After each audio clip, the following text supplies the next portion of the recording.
السلام عليكم ورحمة الله وبركاته. نحمده ونستعينه ونستغفره ونؤمن به ونتوكل عليه ونعوذ بالله من شرور أنفسنا من سيئات أعمالنا. من يهده الله فلا مضل له ومن يضلله فلا هادي له. ونشهد أن لا إله إلا الله وحده لا شريك له ونشهد أن سيدنا مولانا محمدا عبده ورسوله. قال الله تعالى في القرآن العظيم والفرقان المجيد: أعوذ بالله من الشيطان الرجيم.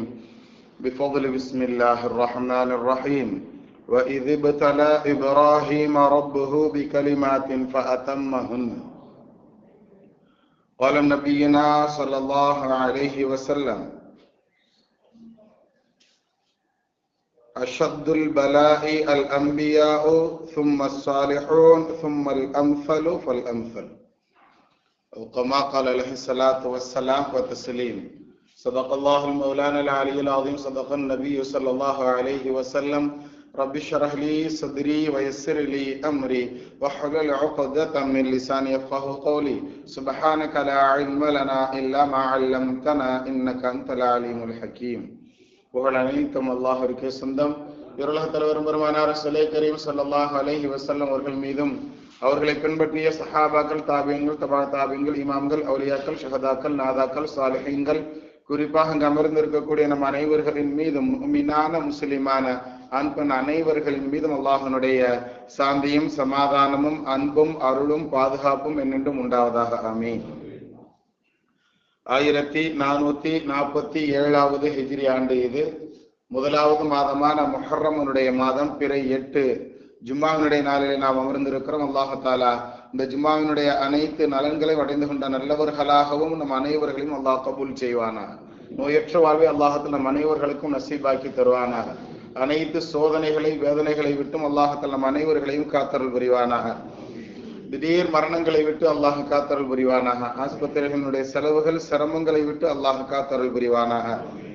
கடைசி நேரத்தில் கலிமா சொல்லி மூத்தாகக்கூடிய பாக்கியவான்களில் அல்லாஹ் நம் அனைவர்களையும் பொருந்திக் கொள்வானாக. பிஹக்கி சய்யிதினா வ ஆலி சய்யிதினா முஹம்மதின் ஸல்லல்லாஹு அலைஹி வஸல்லம்.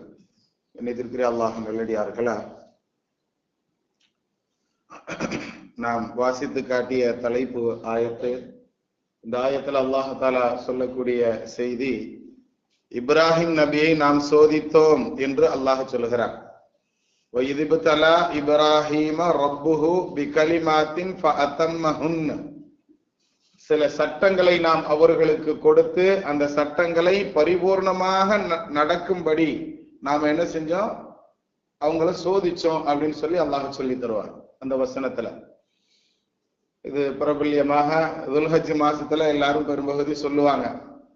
ஆனா நம்ம முஹர்ரம் மாசத்துல யதார்த்தமாக அந்த தலைப்புகளை நாம பார்க்கிறோம். இப்ராஹிம் அலைஹிஸ்ஸலாம் அவர்கள் சோதிக்கப்பட்டார்கள். எதனை கொண்டு நாம் சோதித்தோம் அல்லாஹ் சொல்றான்னு சொன்னா, 10 விஷயங்கள், 10 கட்டளைகளை நாம் கொடுத்தோம் அப்படின்னு சொல்றான். சில சட்டதிட்டங்களை அல்லாஹ் கொடுத்தான். அந்த சட்டதிட்டங்களை வச்சு சோதிச்சான் அப்படிங்கிறது அந்த வசனம் சொல்லக்கூடிய செய்தி. பெரும்பகுதி நபிமார்களை பற்றி நபி ஸல்லல்லாஹு அலைஹி வஸல்லம் அவர்கள் சொல்லும் பொழுது ரொம்ப அருமையாக சொல்லி தருவாங்க. சஅத் இப்னு அபி வக்காஸ் அப்படிங்கக்கூடிய சஹாபி அவர்கள் அறிவிக்கக்கூடிய ஹதீஸ் இது. இப்னு மாஜா, திருமதி போன்ற ஹதீஸ் கிதாபுகள்ல பதிவு செய்யப்பட்ட ஹதீஸ். நபி ஸல்லல்லாஹு அலைஹி வஸல்லம் அவர்களிடத்துல நான் கேட்டேன், ஐயுன் நாஸி அஷத்து பலாஅன், சோதனைகளிலேயே அதிகமா யாருக்கு சோதனை வரும் அப்படிங்கிறத நான் என்ன செஞ்சேன், நபி ஸல்லல்லாஹு அலைஹி வஸல்லம் கேட்டேன் அப்படின்னு இந்த சஹாபி அவர்கள் சொல்றாங்க. அதற்கு நபி ஸல்லல்லாஹு அலைஹி வஸல்லம் அவர்கள் பதில் சொன்னாங்க, அல் அம்பியாஓ, நபிமார்கள் தான் சோதனைகள் அதிகமாக கொடுக்கப்படக்கூடியவர்கள் நபிமார்கள் தான் அப்படின்னு நம்ம நபி ஸல்லல்லாஹு அலைஹி வஸல்லம் பதில் சொன்னாங்க. நல்லா கவனிச்சு பார்த்தோன்னு சொன்னா, நபிமார்களுக்கு உண்டான சோதனைகளை போன்று துன்யால வேற எந்த மனிதர்களுக்கும் சாதா சீதாவானவர்களுக்கு கிடைச்சிட. நபிமார்கள் தாண்டி வந்த சோதனைகள் எல்லாம் அவ்வளவு பெரிய சோதனைகளை தாண்டி வந்திருக்கிறாங்க. நம்ம பிரபல்யமாக கேள்விப்பட்டதுதான். எப்படி மூசா அலைஹிஸ்ஸலாமுக்கு ஃபிரௌன் அப்படின்னு சொல்றோமோ, அது மாதிரி நமது நாயகம் ஸல்லல்லாஹு அலைஹி வஸல்லம் அவர்களுக்கு எடுத்துக்கிட்டோம்னா அபூ ஜஹல், ஃபிரௌனை போன்று கொடியவன். இன்னும் சொல்ல போனா அரபியர்கள் மிகைப்படுத்தி சொல்லுவாங்க, ஃபிரௌனை விட 10 மடங்கு கூடுனால இவன் அபூ ஜஹல்னு சொல்லுவாங்க. அப்பா அவனுடைய பேரு அபுல் ஹிக்கம், அறிவின் தந்தை அப்படின்னு வைக்கப்பட்ட பெயரு. அதாவது மூடத்தனத்தின் முட்டாள்தனத்தின் தந்தைன்னு பேரு ஏன் மாறுச்சுன்னு சொன்னா, அந்த அளவுக்கு மூர்க்கத்தனமாக நபி ஸல்லல்லாஹு அலைஹி வஸல்லம் முஃமின்கள்கிட்டையும் நடந்துகிட்டதுனால அவனுக்கு கிடைத்த பெயர் தான் அபு ஜஹில் அப்படிங்கிற, அபுல் ஹிக்கம்ங்கிற பெயர் மாதிரி அபு ஜஹில்ங்கிற பெயர் வந்துருச்சு கண்ணியத்திற்குரியவர்களை. அந்த அளவுக்கு மூர்க்கத்தனமான மனிதன் அவன். ஆக சோதனைகள் அப்படிங்கிறது ரொம்ப அதிகமாக கொடுக்கப்பட்டவர்கள் நபிமார்கள் தான். அது இந்த நபி ரொம்ப அதிகம், அந்த நபி கம்மிங்கிறது இல்ல. அந்தந்த நபிமார்களுக்கு அல்ல அந்தந்த காலகட்டத்துல அதிகமான சோதனைகளை கொடுத்து தான் என்ன செஞ்சிருக்கிறாங்க, அவங்க அதுல இருந்து மீண்டு வந்திருக்கிறாங்க அப்படிங்கறத நாம பார்க்க முடியும். அய்யூப் அலைஹிஸ்ஸலாம் கிட்டத்தட்ட 18 ஆண்டுகள் நோயில இருந்தாங்க. லேசா ஒரு சின்ன நோய் வந்துருச்சுன்னா நாம அல்லாஹ் கண்ணை திறந்து பார்க்கவே மாட்டுக்கானே அப்படின்னு சாதாரணமாக பேசி விடுகிறோம். 5 வருஷமா குழந்தை இல்லாம ஒரு ஆள் குழந்தை பத்தி எடுக்காரு, இப்பதாங்க அல்லாஹ் கண்ணை திறந்து இருக்கிறான்னு சொல்றாரு. அதாவது சாதாரணமான வார்த்தைகள் கூட அல்லாஹை கோபப்படுத்தும்படியான சில வார்த்தைகள் உண்டு. அதுலலாம் நம்ம எப்படி சாதாரணமா பேசிட்டு இருக்கணும் பழக்கத்துல, இந்த மாதிரி வார்த்தைகள் எல்லாம் அல்லாஹை ரொம்ப கோபப்படுத்தக்கூடியவை என்பதாக நாம ஹதீஸ்களில் பார்க்கிறோம். கண்ணியத்திற்குரியவர்களை, சின்ன சின்ன சோதனைகளை கூட நாம தாங்கிறதுக்கு தயார் இல்லை. ஆனா நபிமார்கள் எவ்வளவு பெரிய சோதனைகள் எல்லாம் தாங்கி வந்திருக்கிறாங்க அப்படிங்கிறதான் இந்த ஆஷுராவுடைய தினம் நமக்கு சொல்லித்தரும். எல்லா நபிமார்களுக்கும் கிடைக்கப்பட்ட சோதனைகள், அந்த சோதனையிலிருந்து அவங்க எப்படி வின் பண்ணி ஜெயிச்சு வந்தாங்க அப்படிங்கிறத காட்டுறதா இந்த ஆஷுராவுடைய நாட்கள். எல்லா நபிமார்களையும் நம்ம எடுத்து பார்க்கலாம். இப்ப இப்ராஹிம் அலைஹிஸ்ஸலாம் நாங்க சோதிச்சோம்னு அல்லாஹ் சொல்றானே, பிள்ளையா இருக்கிறதோட பெரிய விஷயம் வேற ஏதாவது இருக்குமா சொல்லுங்க? மேல பறந்து போற பறவைகள் கூட கரிந்து விழும் அளவிற்கு உண்டான பெரிய நெருப்பு ஜுவாலையை எரிச்சான் நம்ரூதுங்கிற மன்னன். அந்த நெருப்பு ஜுவாலையை எடுத்து போட்டான் இப்ராஹிம் அலைஹிஸ்ஸலாம்ங்கிறத நம்ம பார்க்கிறோம். அதை விட பெரிய சோதனை ஏதாவது இருக்க முடியுமா?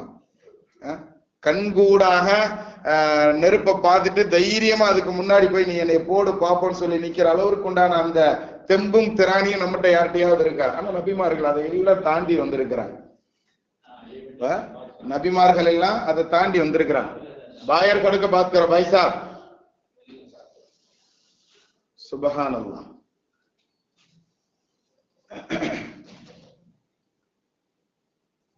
அப்ப நபிமார்களுடைய சோதனைன்னு பேசுறதுனால என்ன தெரியல, சில சோதனைகள் இப்படித்தான் வந்துட்டு போகும். அல்லாஹ் தஆலா நம்ம எல்லாருக்கும் நல்ல நல்ல சலாஹியத்தை அல்லாஹ் தந்தருள் புரிவானாக.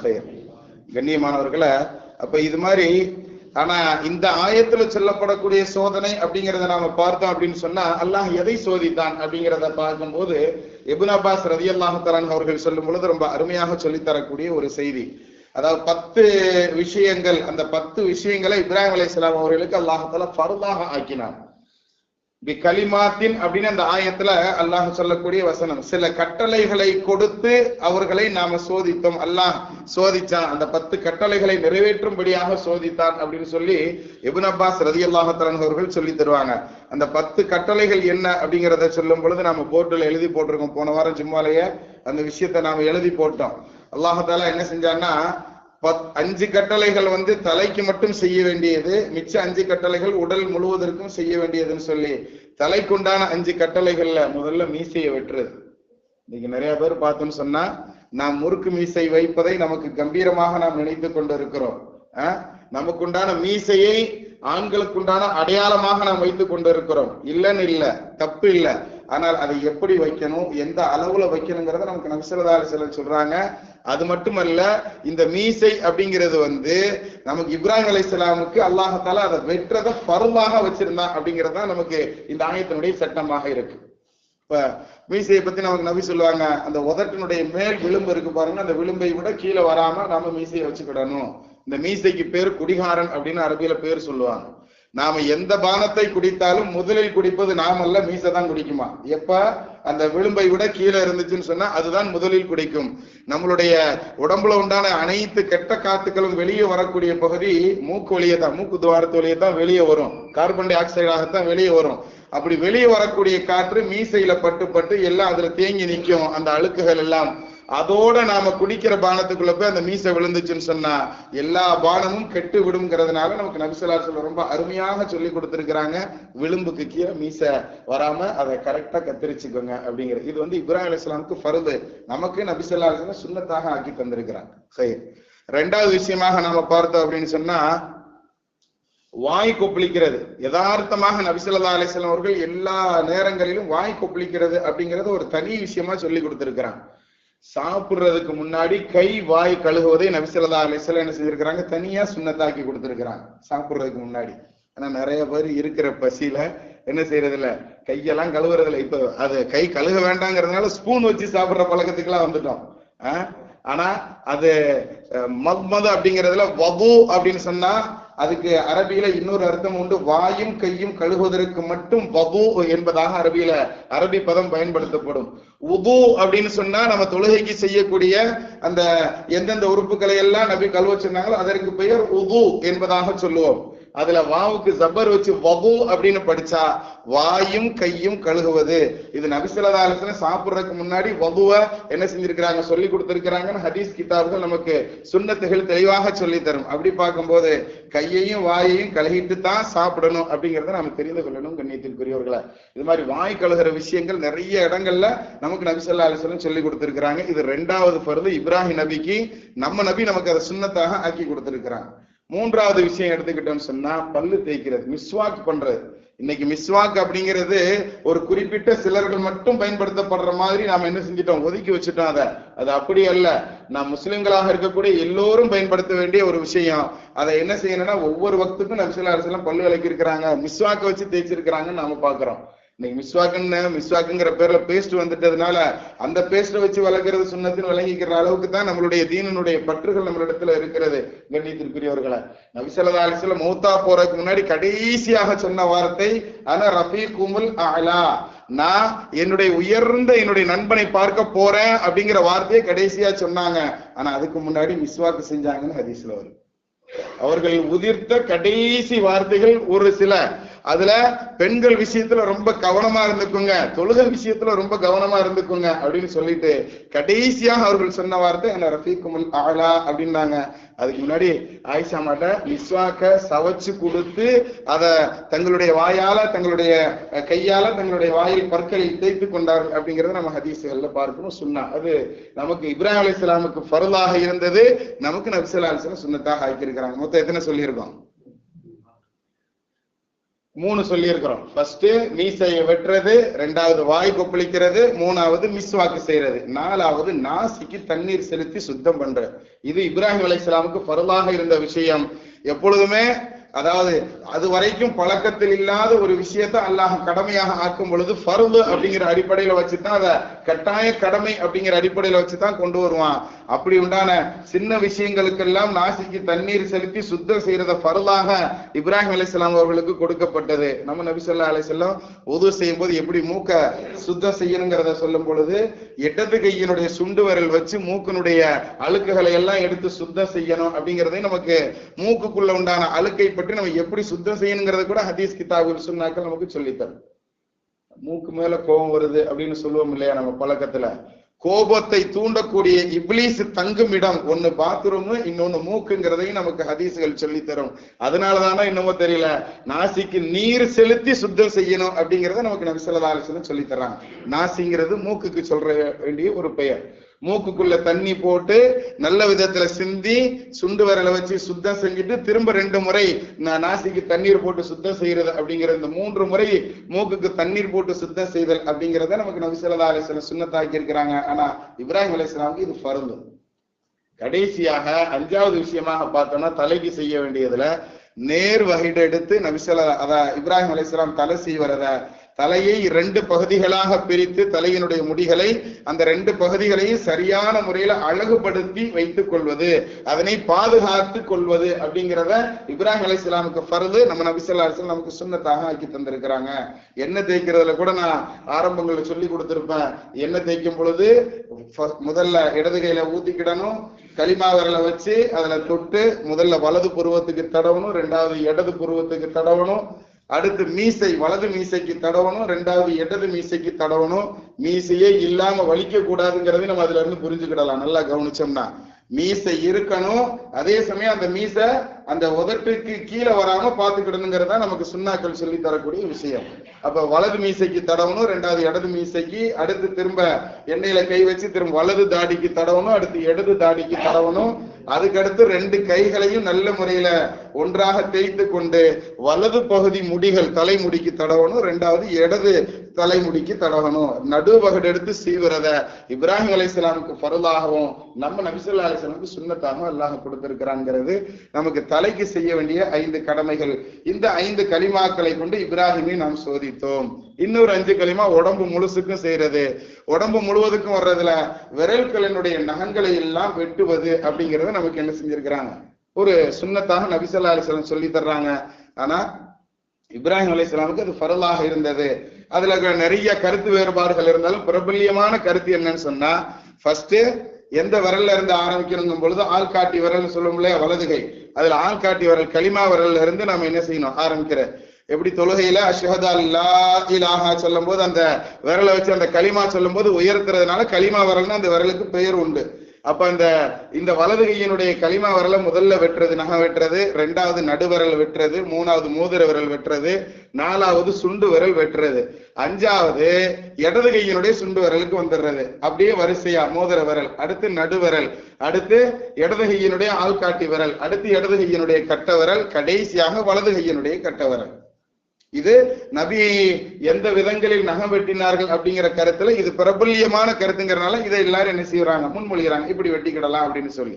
சரி, அதே மாதிரி காலில் நகம் வெட்டுறதுக்கு வலது காலனுடைய சுண்டு விரல்ல ஆரம்பிச்சு அப்படியே வரிசைக்கா வந்து இடது காலனுடைய சுண்டு விரல்ல போய் முடிச்சிடுறது.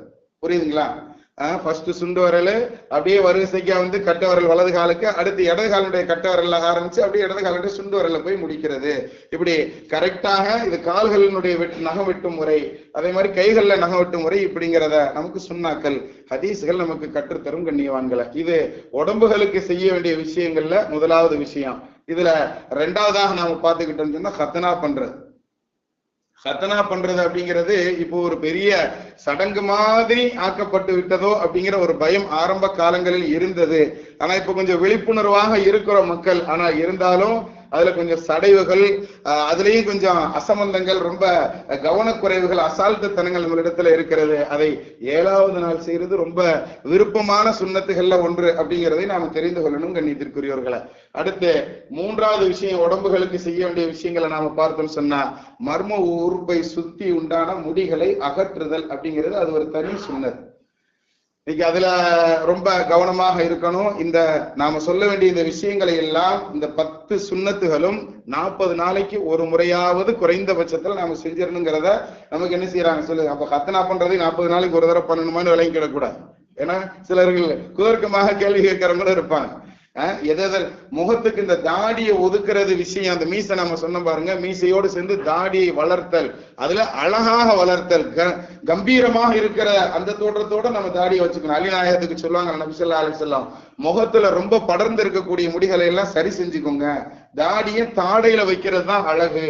இன்னைக்கு பார்த்தோம்னு சொன்னா சிலர் குச்சி தாடி மாதிரி நீளமாக வீர சிவாஜி மாதிரி வச்ச மாதிரி எல்லாம் உண்டான, அதாவது ஒவ்வொரு நடிகர்களை பின்பற்றி வைக்கக்கூடியதல்ல தாடி, நம்ம நாயகத்தை பின்பற்றி வைக்கணும் கண்ணியத்திற்குரியவர்களை. அப்பதான் நமக்கு அது சுன்னாவை பின்பற்றிய நன்மைகள் நமக்கு கிடைக்கும் அப்படிங்கிறத நாம கவனத்துல எடுக்கணும்.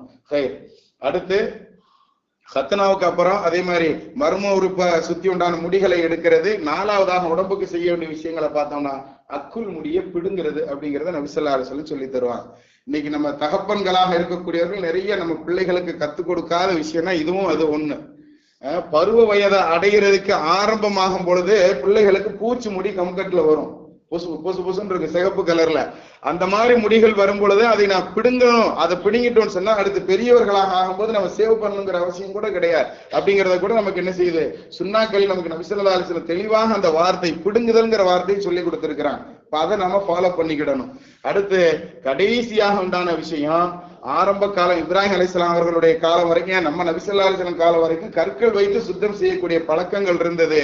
எப்ப மலை ஜலம் கழித்தால் கற்களை வைத்து சுத்தம் செய்தல் அப்படிங்கிற பழக்கம் தான் இருந்துச்சு. ஏங்கிற காரணம் நிறைய இருக்கு, தண்ணி கிடைக்கலங்கிறது அதுல ஒரு காரணம்.